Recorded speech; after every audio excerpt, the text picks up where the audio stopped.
سلسلہ ہدایت قرآن، سنت اور اہل بیت علیہم میں خوش آمدید۔ آج ہم قرآن مجید کی آپ کہہ سکتے ہیں کہ بالکل آخری سورۃ الناس کا کچھ گہرائی سے جائزہ لیں گے۔ یہ سورہ مصحف میں 114ویں نمبر پر ہے۔ اس کا نام ہے الناس یعنی لوگ، اور یہ نام پہلی ہی آیت سے لیا گیا ہے، اور پوری سورت میں آپ دیکھیں گے کہ 3 مرتبہ دہرایا گیا ہے۔ اچھا، 3 مرتبہ؟ جی، اسے سورۃ الفلق کے ساتھ ملا کر معوذتین بھی کہتے ہیں۔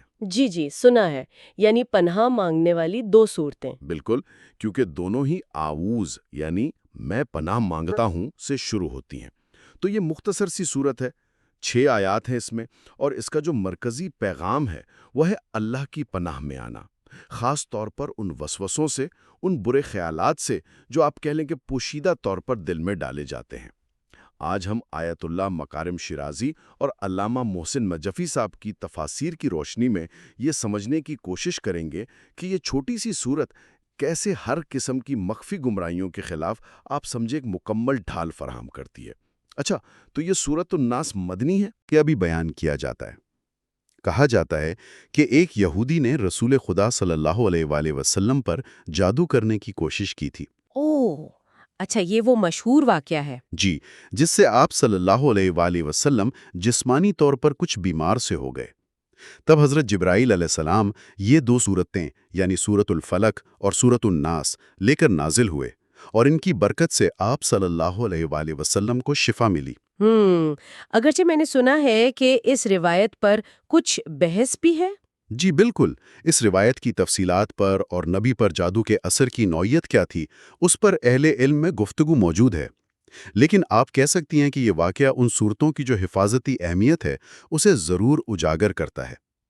امام باقر علیہ السلام سے بھی ایک روایت ہے کہ جب رسول اللہ صلی اللہ علیہ وآلہ وسلم کچھ بیمار تھے تو جبرائیل و میکائیل علیہ السلام تشریف لائے۔ ایک نے سورۃ الفلق پڑھی اور دوسرے نے سورۃ الناس، جس سے آپ کو سکون ملا۔ سبحان اللہ۔ تو آئیے اسی پس منظر کے ساتھ اس سورت کی پہلی آیت سے آغاز کرتے ہیں۔ بسم اللہ الرحمن الرحیم، قل اعوذ برب الناس۔ ترجمہ ہے، کہہ دیجئے میں پناہ مانگتا ہوں انسانوں کے رب کی۔ دیکھیں، یہاں خطاب جو ہے وہ براہ راست پیغمبر اکرم صلی اللہ علیہ وآلہ وسلم سے ہے، اور وہ ظاہر ہیں ہمارے لیے نمونہ ہیں۔ تو حکم دیا جا رہا ہے کہ اعلان کریں، میں تمام انسانوں کی پروردگار کی پناہ میں آتا ہوں۔ یہ لفظ رب جو ہے نا، یہ بہت جامع ہے۔ جی، اس کا مطلب صرف یہ نہیں کہ پیدا کرنے والا، بلکہ پالنے والا، پرورش کرنے والا، تدبیر کرنے والا، یعنی مکمل نگہداشت کرنے والا۔ بالکل، یہ پہلا قدم ہے وسوسوں کے خلاف۔ جب ہم اللہ کو اپنا رب مانتے ہیں تو گویا ہم تسلیم کرتے ہیں کہ ہماری صحیح نشوونما اور ہدایت اسی کی طرف سے، اور ہم اپنی تربیت کی باغ ڈور آپ کہہ لیں اس کے حوالے کر رہے ہیں۔ یہ وسوسہ ڈالنے والے کی کوشش کے بالکل الٹ ہے، جو ہمیں غلط راستوں پر ڈال کر ہماری روحانی نشوونما کو بگاڑنا چاہتا ہے۔ اور یہ جو پناہ مانگنا ہے، یہ صرف زبان سے کہہ دینا کافی نہیں ہے، یہ ایک عملی اور فکری عمل ہے۔ جب ہم رب الناس کی پناہ مانگتے ہیں تو ہم شعوری طور پر یعنی جان بوجھ کر ان تمام راستوں، محفلوں، نظریات، پروگراموں سے دور رہنے کا عہد کرتے ہیں جو ہمیں اللہ کی مرضی سے دور لے جائیں۔ یہ گویا تربیت کے لیے خود کو رب کے سپرد کرنا ہے۔ جی، یہ نقطہ تو بہت ہی اہم ہے کہ پناہ مانگنا ایک مکمل رویہ ہے، مطلب ایک طرز زندگی ہے۔ یعنی جب ہم اللہ کو رب کہہ رہے ہیں تو کیا ہم واقعی زندگی کے ہر معاملے میں اس کی رہنمائی، اس کی تربیت کو قبول کرنے کے لیے تیار ہیں؟ کیونکہ وسوسے تو ہمیں خود مختاری کا، اپنی مرضی کا سبز باغ دکھاتے ہیں، جبکہ رب الناس کی پناہ مانگنا تو اپنی کمزوری کا اعتراف ہے اور اس کی رہنمائی پر انحصار کا اعلان ہے۔ شاید پیغمبر اکرم صلی اللہ علیہ وآلہ وسلم کو پہلا مخاطب بنانے میں یہی حکمت پوشیدہ ہو کہ وہ اس انحصار اور سپردگی کی کامل مثال ہیں۔ بالکل درست کہا آپ نے۔ اب دوسری آیت کی طرف چلتے ہیں۔ ملک الناس 2، ترجمہ انسانوں کے بادشاہ کی۔ تو رب کے بعد اللہ کی دوسری صفت جو یہاں بیان ہوئی وہ ہے ملک، یعنی بادشاہ، حقیقی حاکم اعلیٰ۔ اچھا، اگر رب کا تعلق تربیت اور پرورش سے تھا تو ملک کا تعلق اختیار اور حاکمیت سے ہے۔ جب ہم ملک ناس کی پناہ مانگتے ہیں تو ہم تسلیم کرتے ہیں کہ اصل بادشاہت، اصل اختیار وہ صرف اللہ کا ہے۔ جی، تمام فیصلے، تمام حکم، تمام طاقت بس اسی کی ہے۔ یہ وسوسوں کے اس حملے کا توڑ ہے جو ہمیں یہ احساس دلاتے ہیں کہ بھئی ہم خود اپنے مالک ہیں یا کوئی اور طاقت ہے۔ جیسے دولت، شہرت یا لوگ۔ جی ہاں، دولت، شہرت، لوگ کہ یہ ہماری قسمت پر اثر انداز ہو سکتے ہیں۔ ملک الناس کہنا اس خیال کی نفی ہے۔ خود کو اللہ کی ملکیت سمجھنا یہ ہمیں اس کے احکامات کا پابند بناتا ہے۔ اور تفاسیر میں یہ بات بڑی اہم لکھی ہے کہ اگر پیغمبر اکرم صلی اللہ علیہ وآلہ وسلم جیسی ہستی کو جو معصوم ہیں، اللہ کی خاص حفاظت میں ہیں، پھر بھی ان وسوسوں سے پناہ مانگنے کا حکم دیا جا رہا ہے۔ تو ہم جیسوں کو تو اور بھی زیادہ ضرورت ہے۔ بالکل۔ تو عام انسانوں کو اس کی کتنی زیادہ ضرورت ہے؟ اس سے یہ بھی ظاہر ہوتا ہے کہ بھئی گمراہی کا خطرہ وہ ہر لمحہ موجود ہے، لیکن یہاں مایوسی کی کوئی بات نہیں ہے۔ اچھا، جی، قرآن میں دوسری جگہ جیسے سورت ہم سجدہ کی آیت 30 ہے، اللہ نے فرمایا کہ جو لوگ ایمان لاتے ہیں اور ثابت قدم رہتے ہیں ان کی مدد کے لیے فرشتے نازل ہوتے ہیں۔ الحمدللہ۔ تو ایک طرف خطرہ ہے تو دوسری طرف مدد کا وعدہ بھی ہے۔ ہمیں بس غرور سے بچنا ہے اور کبھی یہ نہیں سمجھنا کہ ہم اللہ کی پناہ اور مدد سے بے نیاز ہو گئے ہیں۔ یہ توازن بڑا قابل غور ہے، یعنی مسلسل خطرے کا احساس بھی دلایا جا رہا ہے اور ساتھ ہی اللہ کی مدد کی امید بھی دی جا رہی ہے۔ تو ملک الناس کہنے کا مطلب پھر یہ ہوا کہ ہم اپنی زندگی کی بادشاہت کسی اور کے حوالے نہ کریں، نہ اپنے نفس کے، نہ کسی انسان کے، نہ شیطان کے وسوسوں کے۔ جب حقیقی بادشاہ اللہ ہے تو پھر کسی اور کی حاکمیت قبول کرنا ہی تو اصل گمراہی ہے۔ لیکن سوال یہ پیدا ہوتا ہے کہ روزمرہ زندگی میں جب لطیف قسم کے وسوسے ہمیں اپنی مرضی چلانے یا دوسروں کو خوش کرنے پر اکساتے ہیں تو ہم کیسے یاد رکھیں کہ اصل ملک کون ہے؟ آپ نے بہت ہی اہم سوال اٹھایا ہے اور اس کا جواب میرا خیال ہے اگلی آیت میں کچھ نہ کچھ مضمر ہے۔ الہ الناس 3 ترجمہ انسانوں کے معبود۔ کی تو تیسری صفت جو یہاں ذکر ہوئی وہ الہ ہے، یعنی وہ ذات جو عبادت کے لائق ہے۔ اچھا، معبود۔ جی، یہ ایک طرح سے منطقی نتیجہ ہے پہلی دو صفات کا۔ جو ہمارا رب ہے یعنی پالنے والا اور ہمارا ملک ہے یعنی بادشاہ، ظاہر ہے وہی ہمارا الہ یعنی معبود بھی ہے۔ جی بالکل، یہ تو واضح ہے۔ عبادت صرف اسی کا حق ہے جس نے پیدا کیا، پالا اور جس کے ہاتھ میں سارا اختیار ہے۔ تو جب ہم الہ الناس کی پناہ مانگتے ہیں تو ہم صرف اور صرف اللہ کی بندگی کا اقرار کرتے ہیں اور ہر قسم کے شرک سے، چاہے وہ ظاہری ہو یا پوشیدہ، اس سے بچنے کا عہد کرتے ہیں۔ آپ دیکھیں کہ وسوسوں کا ایک بڑا ہدف یہی ہوتا ہے کہ وہ اللہ کے علاوہ کسی اور چیز کو ہماری توجہ کا، ہماری محبت کا، ہماری امیدوں کا مرکز بنا دیں۔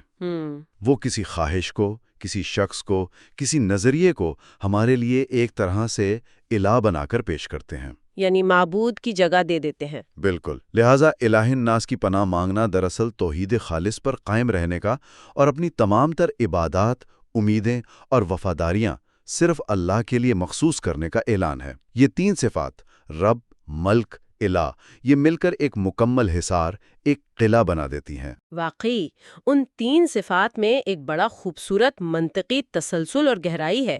ربوبیت کا احساس ہمیں اس کی تربیت کی طرف مائل کرتا ہے، ملکیت کا شعور ہمیں اس کی اطاعت پر آمادہ کرتا ہے، اور الوہیت کا ادراک ہمیں صرف اسی کی عبادت پر مرکوز کرتا ہے۔ جب یہ تینوں پہلو مضبوط ہوں تو وسوسوں کے لیے داخل ہونے کا راستہ واقعی تنگ ہو جاتا ہے۔ یہ صرف پناہ مانگنا نہیں رہا، بلکہ اپنی پوری شخصیت کو ان تین حقیقتوں کے مطابق ڈھالنا ہے۔ بالکل صحیح۔ اب دیکھتے ہیں کہ وہ کون سا مخصوص شر ہے جس سے ان تین صفات کے ذریعے پناہ مانگی جا رہی ہے۔ من شر الوسواس الخناس 4 ترجمہ پس پردہ رہ کر وسوسہ ڈالنے والے شیطان کے شر سے۔ یہاں دو بڑے کلیدی الفاظ ہیں، الوسواس اور الخناس۔ جی، وسواس کا مادہ ہے وسوسہ۔ اس کا اصل مطلب تو تھا ہلکی پوشیدہ آواز، جیسے زیورات کی جھنکار ہوتی ہے۔ اچھا، ہلکی سی آواز۔ جی، پھر یہ لفظ دل میں آنے والے برے اور ناپسندیدہ خیالات کے لیے استعمال ہونے لگا۔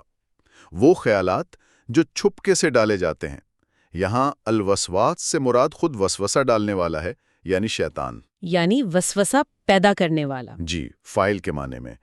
اب دوسرا لفظ ہے الخناس۔ ہم اس کا مادہ ہے خنس، ہم جس کا مطلب ہے پیچھے ہٹنا، چھپ جانا۔ ہم یہ مبالغے کا صیغہ ہے، یعنی بہت زیادہ پیچھے ہٹنے والا، بار بار چھپ جانے والا۔ بار بار چھپنے والا کیوں؟ تفاسیر میں آتا ہے کہ جب اللہ کا ذکر کیا جاتا ہے نا، تو شیطان پیچھے ہٹ جاتا ہے، یعنی خنسا۔ او اچھا۔ اسی لیے اسے خناس کہا گیا۔ یہ اس کے طریقہ واردات کی طرف بھی اشارہ ہے کہ وہ سامنے آ کر حملہ نہیں کرتا، وہ چھپ کر موقع پا کر وار کرتا ہے، اور جیسے ہی انسان متوجہ ہو یا اللہ کو یاد کرے، وہ فوراً پیچھے ہٹ جاتا ہے۔ بڑا چالاک دشمن ہے۔ تو آیت کا مفہوم یہ ہوا کہ ہم اللہ کی پناہ مانگتے ہیں اس وسوسہ ڈالنے والے کے شر سے جو چھپ کر حملہ کرتا ہے اور اللہ کا نام سن کر بھاگ جاتا ہے۔ اس کا سب سے بڑا ہتھیار یہی ہے کہ وہ اپنے آپ کو اور اپنے ارادوں کو چھپائے رکھتا ہے۔ وہ باطل کو حق کا لباس پہناتا ہے، گناہ کو نیکی کا، گمراہی کو ہدایت کا۔ یعنی دھوکہ دیتا ہے۔ بالکل، جیسا کہ حضرت علی علیہ السلام نے فرمایا، مفہوم یہ ہے کہ شیطان حق اور باطل کو اس طرح ملاتا ہے کہ وہ اپنے دوستوں پر غالب آ سکے۔ الخناس کی ایک اور تعبیر یہ بھی کی گئی ہے کہ وہ گھات میں لگا رہتا ہے۔ گھات میں مطلب جیسے ہی انسان غفلت کا شکار ہوتا ہے یا اس پر غصہ، حسد یا کوئی نفسانی خواہش غالب آتی ہے، یہ فوراً حملہ ور ہو جاتا ہے، عقل پر پردہ ڈالتا ہے، غلط کاموں کو خوبصورت بنا کر دکھاتا ہے، لمبی لمبی امیدیں دلاتا ہے۔ قرآن میں سورۃ النساء آیت 119 میں شیطان کا قول نقل ہوا ہے نا کہ میں انہیں ضرور گمراہ کروں گا اور انہیں آرزوؤں میں مبتلا کروں گا۔ جی، الخناس کی یہ تصویر تو واقعی بہت خوفناک ہے۔ ایک ایسا دشمن جو چھپا ہوا ہے، جو ہماری کمزوری کے لمحوں کا انتظار کر رہا ہے اور جس کا کام ہی دھوکہ دینا اور چیزوں کو الٹ کر پیش کرنا ہے۔